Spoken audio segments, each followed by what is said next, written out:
The woman pulled out a lighter and set herself on fire. The intense flames startled Anna and Kelly, who were passing by. They rushed to help, but it was too late. The woman fell from the bridge in agony, her body floating on the water. As Anna screamed in terror, a man suddenly appeared behind them. They locked eyes, and he quickly fled. When the woman was pulled from the water, her body was severely burned, but the cause of death was a head injury. It was assumed that she had hit a stone pillar while setting herself on fire, but the police didn't believe that theory. If it was a suicide, how could the man explain his involvement? John was desperate to solve the case, and he began searching the body for clues. However, his father, Mark, stopped him. Mark punched John to calm him down. Not long ago, another unfortunate victim had died in a similar self-immolation. John had witnessed it firsthand, which was why he was so anxious. But Mark's anger had no effect on solving the case. Mark angrily told John to give up. John held on to his own theory, but Mark had no choice but to temporarily rule the death as suicide. Hearing this, the hidden killer relaxed his guard. At that moment, John suddenly noticed 3 strange marks on the victim's chest, which seemed like bloodstains. The bloodstains suggested that the cause of death was not a collision.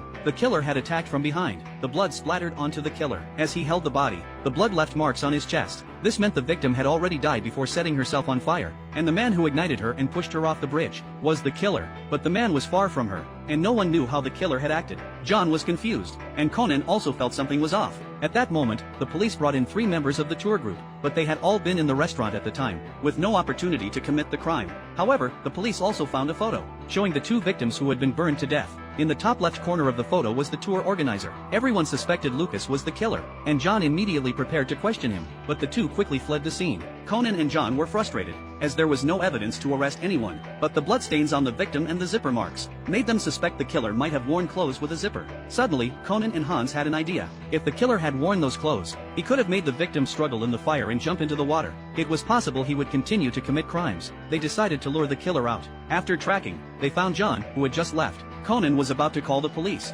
but John stopped him. He wanted to catch the killer on his own. The 2 continued their pursuit, unaware of the dark figure